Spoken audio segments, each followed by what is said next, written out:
Hello everybody, I myself Dr. A.K. Oza. Today I teach you the first chapter of economics of class 9 CBSE board, the story of Palampur. Students, ये जो story of village Palampur class 9th का है। इस chapter में basically जो आपका books है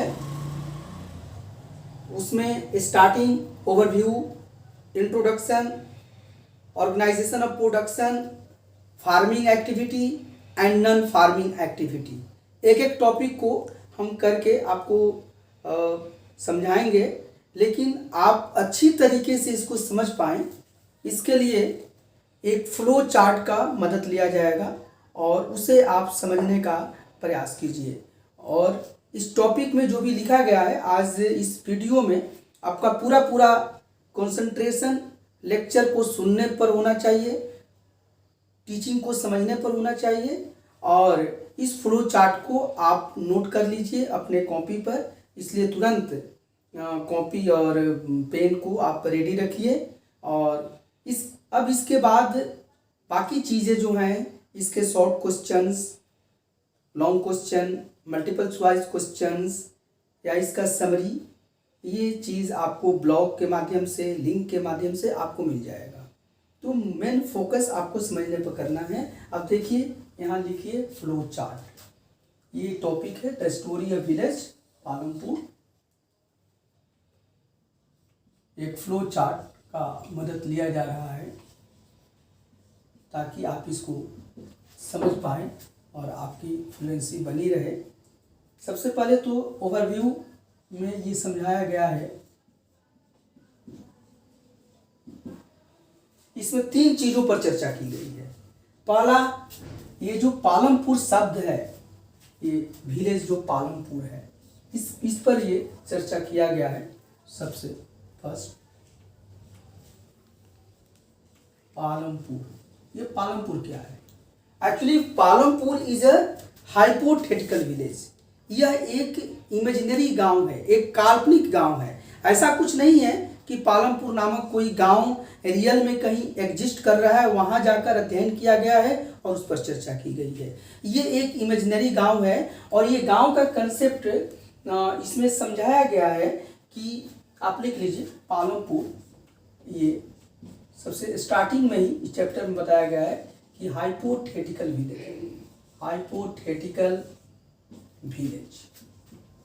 hypothetical का मतलब होता है इमेजिनरी, ये काल्पनिक गांव है, एक कल्पना किया गया है, इमेजिनरी। एक गांव की मन में कल्पना किया गया। और चूंकि हम यहाँ पर भारत की अर्थव्यवस्था को समझने जा रहे हैं और भारत की अर्थव्यवस्था को तब तक हम नहीं समझ पाएंगे जब तक भारतीय गांवों की अर्थव्यवस्था को न समझें, क्योंकि हमारे यहाँ का जो मैक्सिमम पॉपुलेशन है, मैक्सिमम आबादी है, वो कहाँ रहती है? वो गांव में रहती है। तो गांव को समझना होगा कि गांव की जो अर्थव्यवस्था है वो कैसे चलता है। तो यहाँ पर समझने के लिए एक और बात आपको समझाएंगे कि एक इकोनॉमिस्ट हैं, ये रिसर्च स्कॉलर हैं, उनका नाम है गिलबर्ट एटी। गिलबर्ट एटी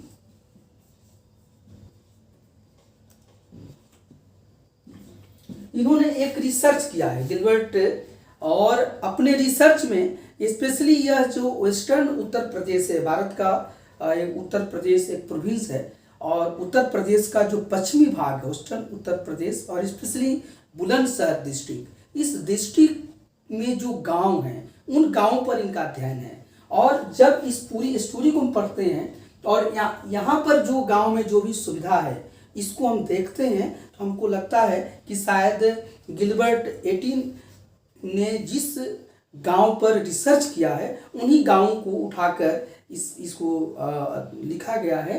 और लेकिन ऐसा नहीं कि यहाँ पर जो राइटर है वो पालमपुर नामक किसी विलेज में गया होगा, नहीं, इसका एक कल्पना किया गया है और उस कल्पना के माध्यम से भारतीय गांवों की अर्थव्यवस्था के बारे में समझने और समझाने का प्रयास किया गया है।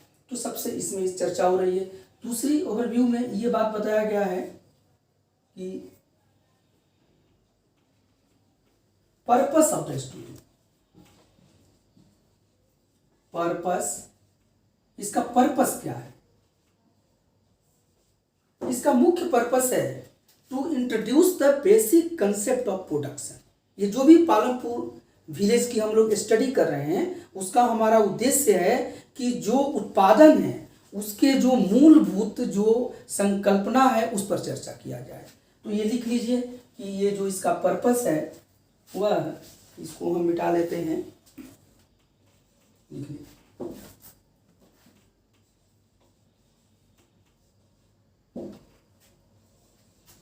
To introduce the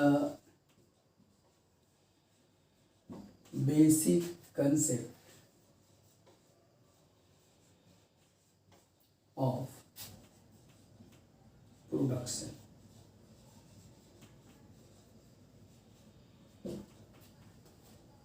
तीसरा टॉपिक पर इस पर चर्चा किया गया है थ्रू इकोनॉमिक एक्टिविटीज।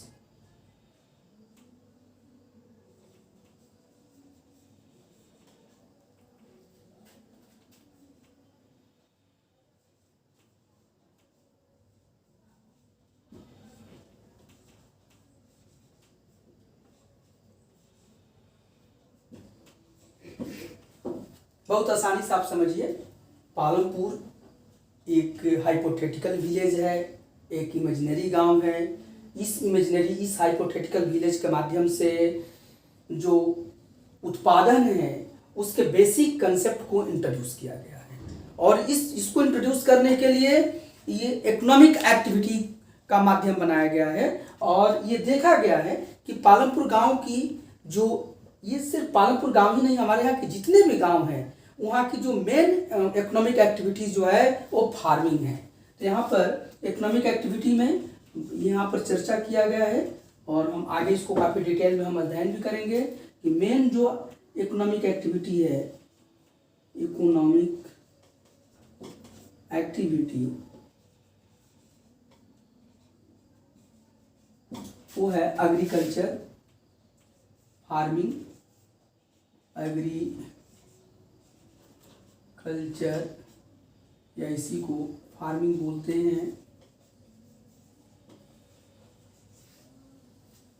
साथ ही साथ अदर जो एक्टिविटी हैं, फार्मिंग के साथ साथ गांव के लोग उस आर्थिक क्रियाकलापों में संलग्न रहते हैं एक्टिविटी, उसमें भी आपको स्मॉल स्केल इंडस्ट्री है, डेयरी है, शॉपिंग है, ट्रांसपोर्टेशन है, हम लिख देते हैं स्मॉल स्केल, मैन्युफैक्चरिंग,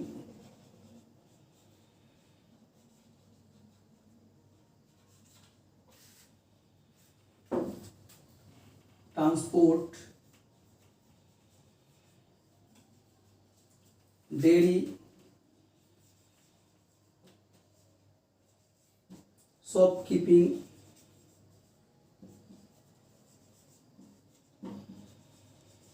एक्सेट्रा, ये सब समझाया गया है। बहुत आसानी से समझिए, पालमपुर एक हाइपोथेटिकल विलेज है। इस विलेज के माध्यम से उत्पादन के मूलभूत कंसेप्ट को, बेसिक कंसेप्ट को यहाँ पर प्रोडक्शन के समझाया गया है। इसके लिए इकोनॉमिक एक्टिविटीज़ का सहारा लिया गया है। ये समझाया गया है कि पालमपुर है, वहाँ का जो मेन एक्टिविटी है वह एग्रीकल्चर है या फार्मिंग है। एग्रीकल्चर के साथ ही साथ वहाँ के जो पीपल हैं वह स्मॉल स्केल इंडस्ट्री पर भी इंगेज हैं, मतलब कि छोटे स्तर पर अपने यहाँ वस्तुओं का विनिर्माण करते हैं, बनाते हैं। ट्रांसपोर्टेशन में भी लगे हुए हैं, कोई जीप चलाता है, कोई ऑटो चलाता है, ट्रैक्टर चलाता है, कोई बुलक कार्ट, तो ये ट्रांसपोर्टेशन का माध्यम है। शॉपकीपिंग, दुकानदारी जो लोग करते हैं, छोटे मोटे दुकान वो लोग कर लेते हैं और उनसे उनकी लिवलीहुड चलती है। डेयरी का भी, दुग्ध जो उद्योग है उसका भी ये वहाँ पर काम कर रहे हैं। नाउ इस फ्लो चार्ट का दूसरा जो टॉपिक है इंट्रोडक्शन है। किसका इंट्रोडक्शन? यहाँ पर पालमपुर विलेज का इंट्रोडक्शन दिया गया है, यहाँ पर लिख सकते हैं इंट्रोडक्शन। फ्लो चार्ट का दूसरा टॉपिक, आप लोग इसको नोट करते जाइए ताकि आपके यह माइंड में, मन मस्तिष्क में बिल्कुल फिट हो जाएगा। मनुष्य का जो हमारा ब्रेन है वो सुपर कंप्यूटर है और यहाँ पर ये मेमोरी के रूप में ये स्टोर हो जाता है। तो इसको इस तरीके से इसको समझने का प्रयास करें।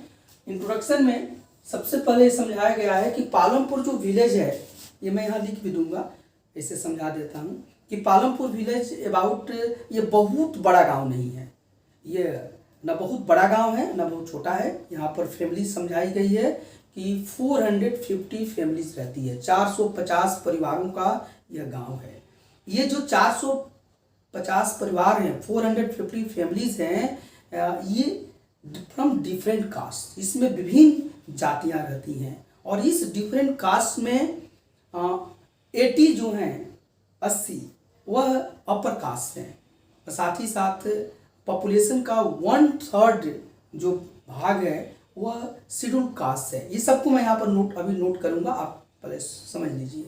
1/3 एक तिहाई अपर कास्ट, 80 जो है अपर कास्ट है, 1/3 यह शेड्यूल कास्ट या उसको दलित बोला जाता है, यह यहाँ पर है। और जो अपर कास्ट है वह बड़े मकानों में रहता है। ये टोटल चीज़ आपको यहाँ पर मैं समझा रहा हूँ, लेकिन सबसे पहले ये समझिए कि जो पालमपुर गांव है वह अपने नेबरिंग विलेज और नेबरिंग टाउन से वेल कनेक्टेड है by all weather road. Palampur गांव जो है अपने आसपास के गांव और कस्बों से यह ऑल वेदर रोड के द्वारा वेल कनेक्टेड है और आप वहां से कहीं भी जा सकते हैं। वेल ऑल वेदर रोड का मतलब क्या होता है कि ऐसा सड़क, ऐसा मार्ग जो सभी मौसम में हमारे काम में आओ, यानी कि जाड़ा, गर्मी, बरसात, विंटर सीजन, समर सीजन या रेनी सीजन, सभी में वो उपयोगी है। तो ऐसे को जनरली यह पक्की रोड होता है और इसको हम ऑल वेदर रोड कहते हैं। तो पालमपुर गांव में पहले लिख लीजिए, पालमपुर जो है यहाँ पर वेल कनेक्टेड, पहला पॉइंट इसमें नोट कर लीजिए क्या है, well connected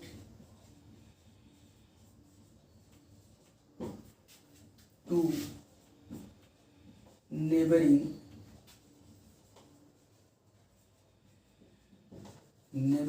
villages and towns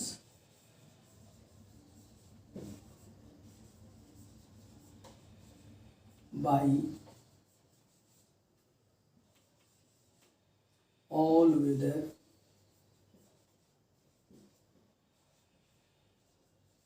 roads।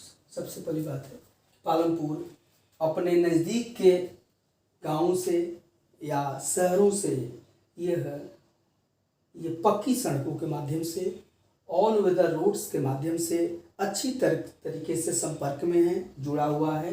दूसरा चीज़ हम यहाँ पर इस स्टोरी में चर्चा की गई है बहुत ही प्रमुखता से कि पालमपुर विलेज से ठीक 3 किलोमीटर आगे, 3 किलोमीटर, एक रायगंज नामक, रायगंज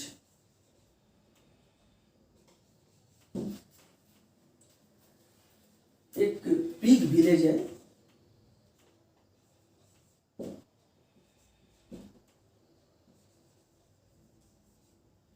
और ठीक इससे थोड़ा दूरी पर शाहपुर, यह स्मॉल टाउन,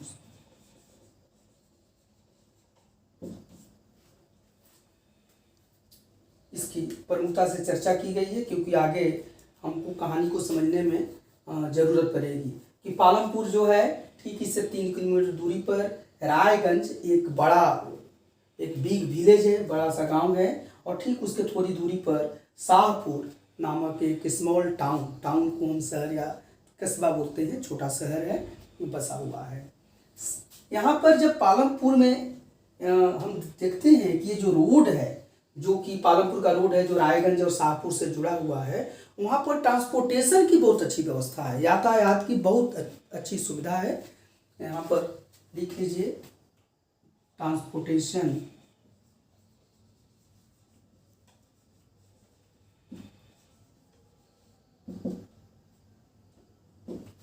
इसकी अच्छी व्यवस्था हमको पाई जाती है। ट्रांसपोर्टेशन में क्या क्या चीज़ यहाँ पर देखने को मिलता है, एक तो मिलता है बुलॉक कार्ट, जिसको कि बैलगाड़ी बोलते हैं, यह ऑक्स के द्वारा ड्रॉन किया जाता है। साथ ही साथ तंगास हमको देखने को मिलते हैं, जिसे हम इका गाड़ी बोलते हैं, जो हॉर्स के द्वारा जनरली इसको खींचा जाता है, ड्रॉन किया जाता है। इसी के साथ साथ यहाँ पर बोगीज मिलती है, बोगीज। ये जो बोगीज है, this is drawn by buffaloes and loaded with jaggery. यहाँ पर इसका इस बुक्स में इस विलेज के स्टोरी में मेंशन है।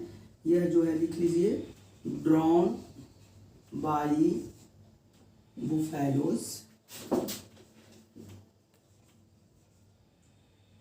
and loaded with jaggery।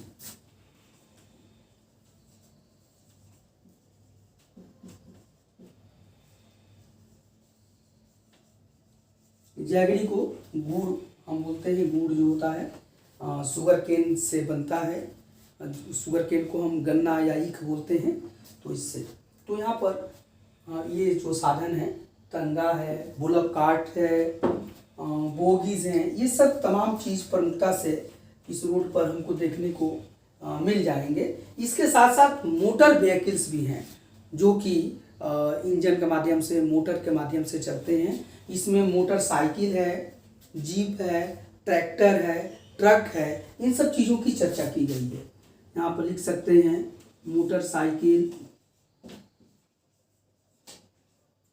Motorcycles, jeep, tractor, truck, ये सब चीज़ हमको मिलते हैं। और यहाँ से इन सब चीज़ों से लोग पालमपुर से अपने दूसरे गाँव में या दूसरे शहर में जाते हैं। जो पालमपुर में सरप्लस प्रोडक्शन होता है, उसको या तो बुलक कार्ट पर या तंगा पर या बोगीज पर या ये जीप, ट्रैक्टर और ट्रक पर वो लोग लोड करके और ले जाते हैं। तो इस चर्चा में इसको बताया गया।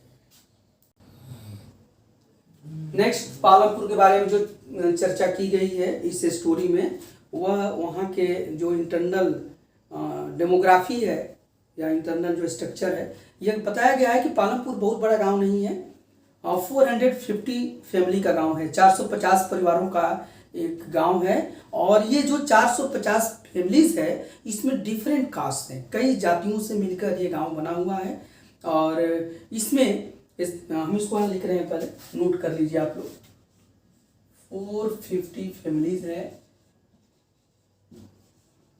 फैमिलीज और 450 families of different caste, different caste, विभिन्न जातियों से बना हुआ ये गांव है। और नेक्स्ट यहाँ पर 80 अपर कास्ट है,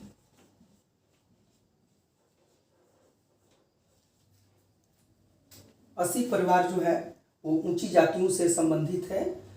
और इसमें चर्चा किया गया है कि ये जो ऊंची जातियां हैं, इनके जो मकान हैं वह ब्रिक्स और सीमेंट प्लास्टरिंग है, ईंट से बने हुए हैं और वो प्लास्टर किए हुए हैं सीमेंट के द्वारा। साथ ही साथ इसमें से कुछ के जो मकान हैं वह बहुत ही बड़े और बहुत भव्य मकान भी बने हुए हैं, क्वाइट बिग हाउसेस में ये लोग रहते हैं। इसी के साथ इनके जो हाउस हैं, कास्ट जो है, हाउस जो है नोट कर सकते हैं, ये जो बने हुए हैं ब्रिक्स प्लस सीमेंट प्लास्टर, इनके घर प्लास्टरिंग, ये अगर आप नोट करेंगे तो आपको याद करने में बहुत आराम रहेगा। नेक्स्ट है 1/3 जो पॉपुलेशन है, 1/3 ऑफ पॉपुलेशन। पालमपुर गांव का 1/3 जनसंख्या जो है वह शेड्यूल कास्ट यानी दलित वर्ग से संबंधित है, 1/3। इनके साथ इसमें चर्चा किया गया है कि यह जो दलित लोग हैं, जो शेड्यूल कास्ट हैं, वह उस गांव के एक कॉर्नर में रहते हैं, एक कोने में एक साथ ही लोग रहते हैं। साथ ही साथ इनके जो मकान होते हैं वह स्मॉल हैं, छोटे मकान होते हैं, और वो मड और स्ट्रॉ, घास और मिट्टी के बने होते हैं, घास फूस और मिट्टी के बने होते हैं। ये चर्चा किया गया है। तो इनके जो हाउस हैं, ये हाउसेज जो हैं mud and straw,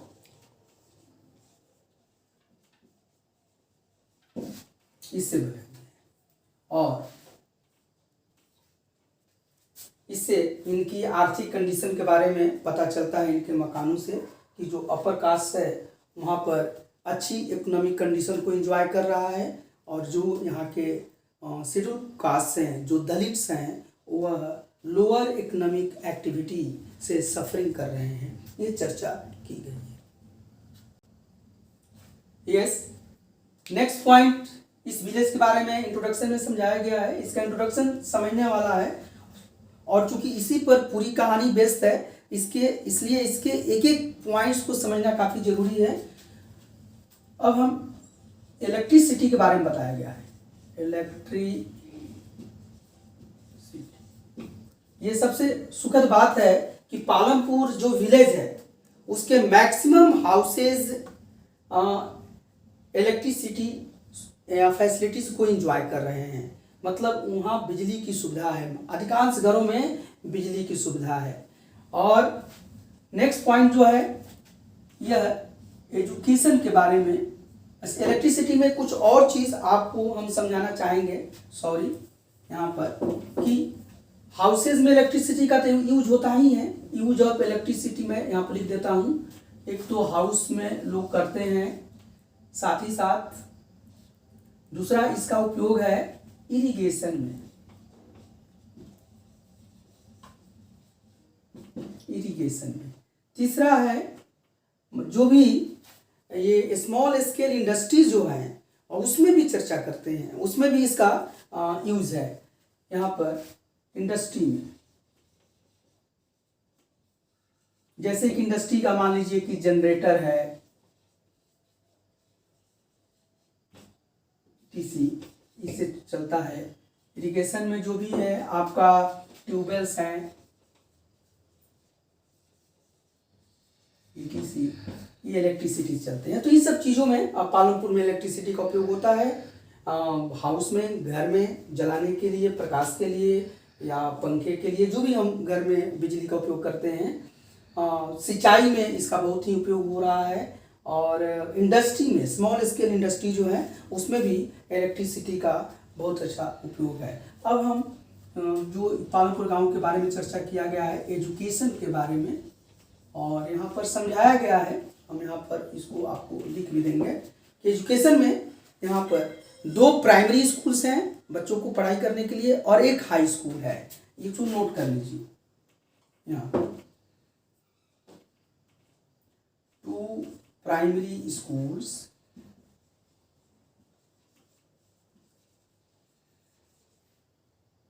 1 high school.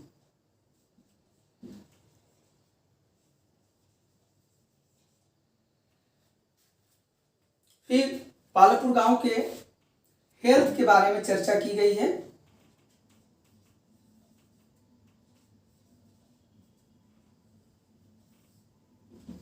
इसमें भी बताया गया है कि पालमपुर गांव में हेल्थ की अच्छी खासी व्यवस्था है, और यहाँ पर एक प्राइवेट हेल्थ सेंटर है जो कि गवर्नमेंट के द्वारा रन होता है, और एक प्राइमरी हेल्थ सेंटर, सॉरी, इसको प्राइमरी हेल्थ सेंटर बोलिए। यहाँ पर primary health centre run by government. 1, और यहाँ पर साथ ही साथ 1 प्राइवेट डिस्पेंसरी है,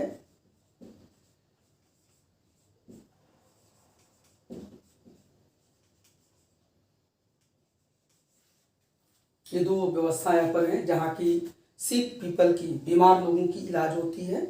तो हम ये बोल सकते हैं कि पालमपुर जो विलेज है वह सुविधा संपन्न विलेज है।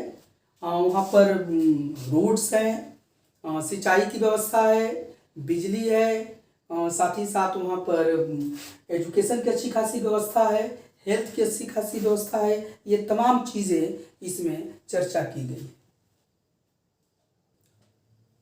नाउ स्टूडेंट्स, पालमपुर विलेज में के माध्यम से ये सब चीज़ आपने समझा, और अब इसमें एक अलग टॉपिक दिया गया है फ्लो चार्ट के में, जो मैं बताया था कि फ्लो चार्ट के माध्यम से ही आपको समझाऊंगा। इसमें चर्चा है ऑर्गेनाइजेशन ऑफ प्रोडक्ट्स। नोट कीजिए, ऑर्गेनाइजेशन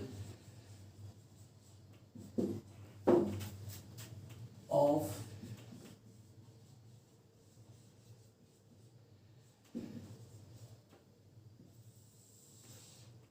ये बहुत ही इम्पोर्टेंट टॉपिक है, क्योंकि शुरू में ही आपको हमने समझाया कि हम इकोनॉमिक्स का चैप्टर पढ़ रहे हैं। इकोनॉमिक्स का पहला चैप्टर है, और इकोनॉमिक्स में जो मूल उसका जो 3 चीज़ें हैं, प्रोडक्शन, डिस्ट्रीब्यूशन और कंजम्पशन, उसमें पहला प्रोडक्शन बहुत महत्वपूर्ण है।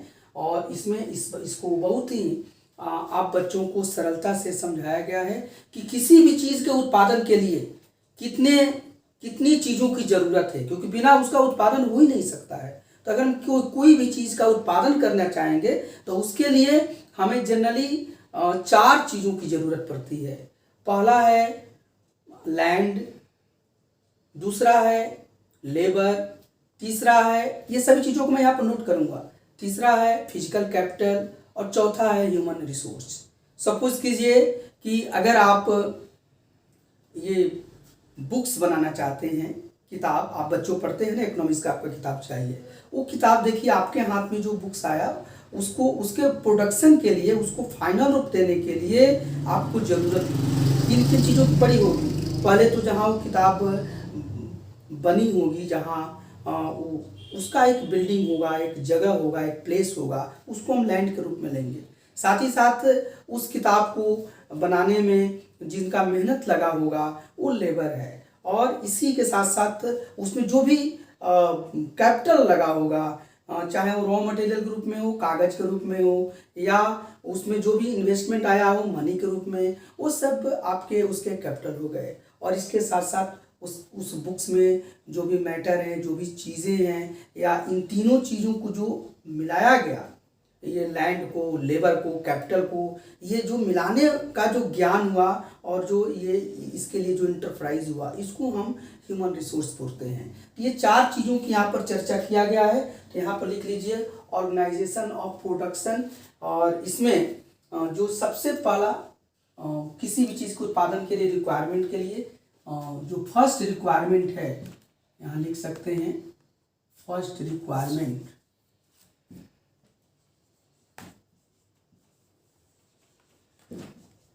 फर्स्ट रिक्वायरमेंट ऑफ प्रोडक्शन जो है वह है labour plus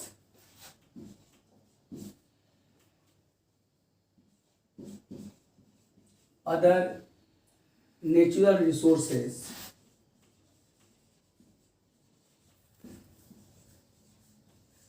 natural resources like water, forest, minerals,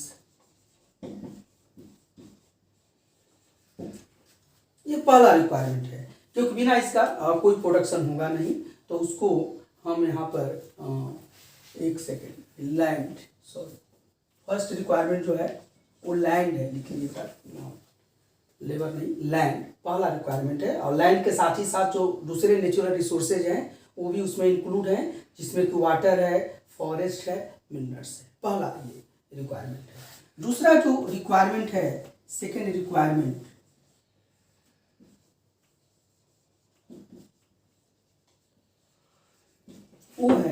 labour, जिसको कि हम श्रम बोलते हैं। और ये लेबर जो है दो तरह का, इसका दो भाग इसको आप कर सकते हैं समझने के लिए। एक होता है हाईली एजुकेटेड, हाईली, और एक होते हैं मैनुअल वर्क।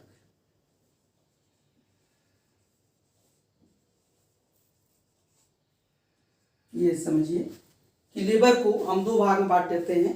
बहुत ऐसी चीज़ें होती हैं जहाँ की ये मेंटल वर्क, इंटेलेक्चुअल वर्क का ज़्यादा आवश्यकता होता है, तो वह जो लेबर है वो हाईली एजुकेटेड कहा जाएगा। सपोज कीजिए कि कहीं सॉफ्टवेयर इंजीनियर की ज़रूरत है या कहीं कंप्यूटर को जानने वाले की, तो ये हाईली एजुकेटेड ये लेबर्स हो गए। और दूसरा हुआ मैनुअल वर्क, जहाँ की फिजिकल वर्क की प्रधानता होती है, तो मैनुअल वर्कर्स होते हैं। तो लेबर जो है उसको दो में डिवाइड करके आप समझ लीजिए। Yes, third requirement of production जो है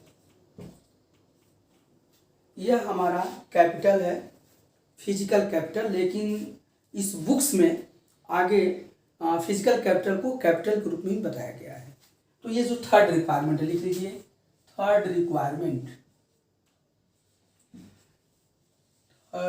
रिक्वायरमेंट ऑफ प्रोडक्शन, यह जो है वह है physical capital.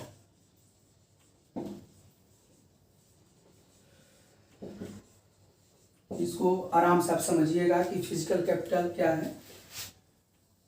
Actually physical capital को समझने के लिए इसको भी हम दो कैटेगरी में डिवाइड करेंगे।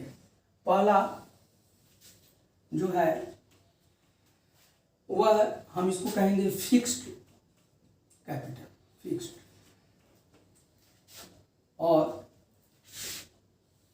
इसको कहेंगे वर्किंग। ये जो फिजिकल कैपिटल है दो भाग में बांट लीजिए, फिक्स्ड कैपिटल समझ लिख लीजिए कैपिटल, और इसको लिख लीजिए वर्किंग कैपिटल। समझने का प्रयास कीजिए। कोई भी उत्पादन करते हैं तो उस प्रोडक्शन में जो बिल्डिंग यूज होता है, जो मशीन्स यूज होते हैं, जो टूल्स यूज होते हैं, जो जनरेटर यूज हो रहे हैं टूल्स के अंतर्गत, टूल्स का मतलब कि छोटी चीज़ों से लेकर बड़ी चीज़ों तक, वो सभी टूल्स में आएंगे। यानी कि जो प्लाऊ है ये सबसे छोटी चीज़ हो रही है, उस प्लाऊ से लेकर और बड़े बड़े जो कंप्यूटर्स लगाए जाते हैं या बड़े बड़े जो भी वो टूल्स में आएंगे। तो ये चीज़ें जो हैं वो फिक्स्ड हैं, क्योंकि इनका यूज़ कई वर्षों तक होता है। एक बार ही लगा दिया गया, एक बार बिल्डिंग लगा तो उसका कई साल तक उसका उपयोग होता रहा। एक बार कोई मशीन लग गया तो ऐसा नहीं कि मशीन आज लगा फिर कल ही उसको हम चेंज करते हैं। एक बार कंप्यूटर का सेटअप लगाया गया तो भी अगर उसको अच्छे तरीके से हम रख रखाव करते हैं तो उसका भी काफ़ी समय तक हम उपयोग करते हैं। तो इसको हम ये फिक्स कैपिटल्स है। और यहाँ लिख लीजिए tools, example tools, machines, buildings,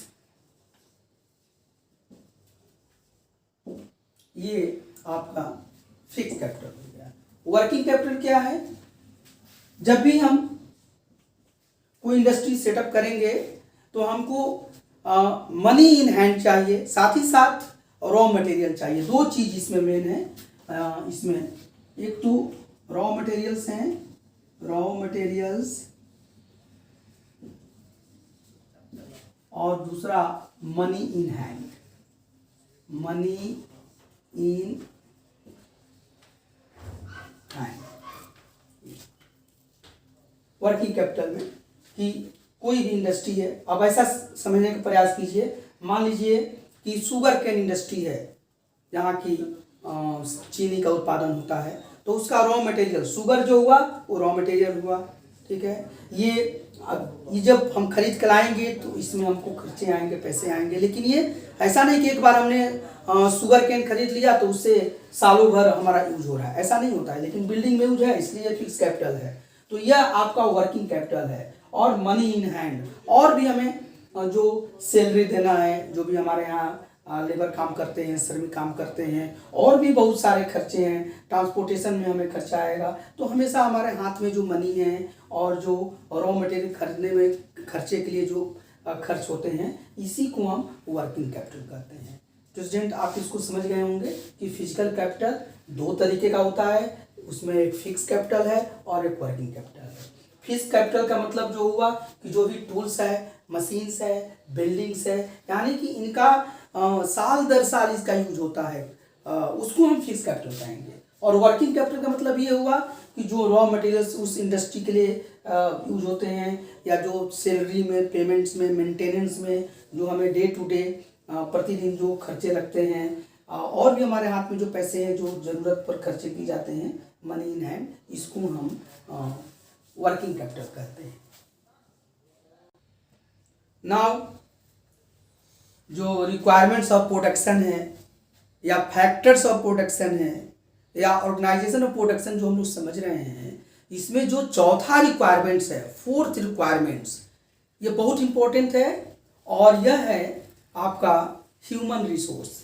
इसका इंपॉर्टेंस आप समझ लेते हैं किस पर है। इस आपके बुक्स में, इकोनॉमिक्स में इसके लिए एक अलग चैप्टर बना दिया गया है। सेकंड चैप्टर इसी पर है, ह्यूमन रिसोर्स के बारे में, तो उस समय उस पर हम डिटेल में चर्चा करेंगे। अभी आप इतना समझिए कि यह फोर्थ जो रिक्वायरमेंट है, ये लिख लिए, फोर्थ रिक्वायरमेंट जो है वो ह्यूमन रिसोर्स है। इसमें होता क्या है हम लिख सकते हैं, आप लिख लीजिए ह्यूमन, उसको आजकल हम इसको ह्यूमन रिसोर्स बोलते हैं, human resource.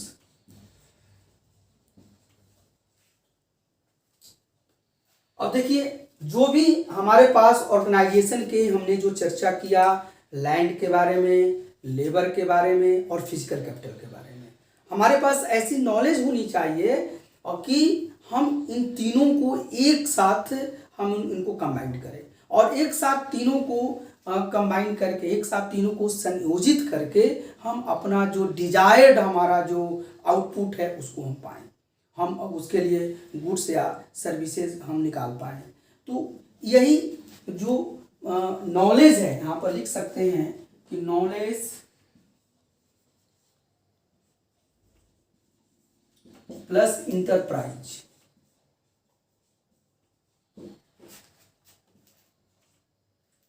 is equal to human resource।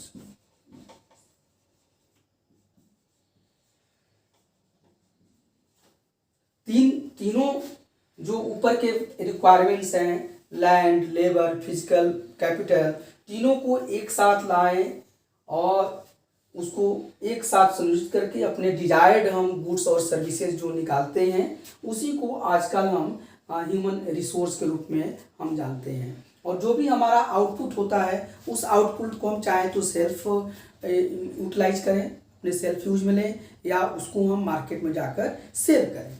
तो ये ह्यूमन रिसोर्स करता है। इंटरप्राइज का मतलब वो है कि जो जोखिम ले, जो इसमें आपको अगर उस लाभ हो रहा है तो उसका होगा, और नुकसान हो रहा है तो उसका होगा, तो वो उसी को एंटरप्रेन्योर भी बोला जाता है। तो वो इंटरप्राइज है और ये नॉलेज, तो इसी को हम ह्यूमन रिसोर्स बोलते हैं, जो कि हम अगले चैप्टर में, नेक्स्ट चैप्टर जो सेकंड चैप्टर है वो ह्यूमन रिसोर्स का है, उसमें डिटेल से ये चर्चा किया जाएगा। अब इसके बाद नेक्स्ट हमारा टॉपिक है हमारा फार्मिंग एक्टिविटी और नॉन फार्मिंग एक्टिविटी, इसको भी हम चर्चा करेंगे। लेकिन अभी हमें लगता है कि आप बच्चों के लिए इतना ज़्यादा हो रहा है, तो आज इसी पर इसको हम नेक्स्ट वीडियो में रोक रहे हैं।